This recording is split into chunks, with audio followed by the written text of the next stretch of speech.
Well, state police have located a suspect who's accused of vandalizing the Veterans Memorial in Lydia. A witness tells KATC that he saw someone in a white vehicle parked on the property early Sunday morning, examining some damage to a vehicle's front end. He said he turned around to try to see what was happening, but by the time he got back to the memorial and the vehicle, the driver were gone. The suspect is being identified as a 19-year-old female.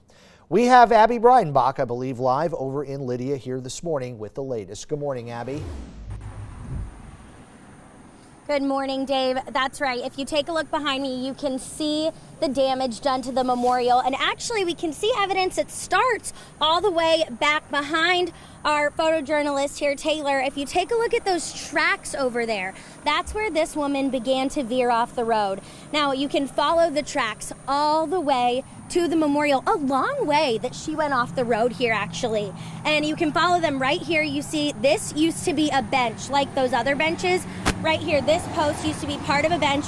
She hit the bench, part of the bench, it appears, flew into the memorial structure here. And then actually you can follow the damage to over here where there was another bench and a light.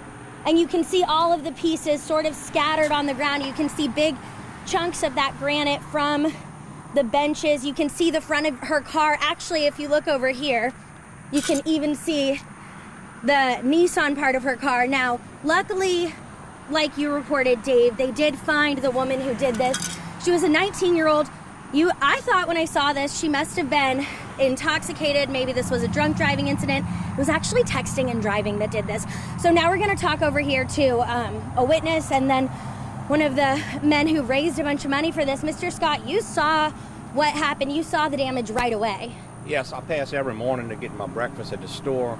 And as I was passing, I seen a white Nissan Altima parked up by the monument, which was odd. It shouldn't have been there. As I continued, I looked back and I saw the pieces on the ground, and I realized what had happened, that she had struck the monument with the car. But the car had a lot of damage on the front, so I figured it wasn't drivable. I continued to the store. When I came back, the car and everybody was gone. It was a lady and a man looking at the car when I passed, and everybody was gone. So I came to speak to Mr. Gerald and notified him what had taken place. And he took it from there and got to take with the police, and the state police came, and I gave a report on what took place and identified the car. And later during the day, I was informed that they did catch the person that did this, and she did admit that she was texting and driving. So everybody always remember, it only takes a few seconds for something like this to happen when you take your eyes off the road. Remember, the most important thing is to stay vigilant on what you're doing and driving. And really, when looking at the damage, this woman's lucky to be alive, but there's a lot of rebuilding that's going to have to happen. And you know this best, Mr. Gerald. You sort of were in charge of all of the fundraising for all of this. You said $99,000 is what it cost and what you had to raise funds for to get this built. So what are your thoughts now? What do you do going forward? Well, the fact, we got to find somebody who's going to rebuild it first thing, you know. The next thing is the fund. I don't care to see this girl's in jail, you know, but we got to rebuild this. This means a lot to us.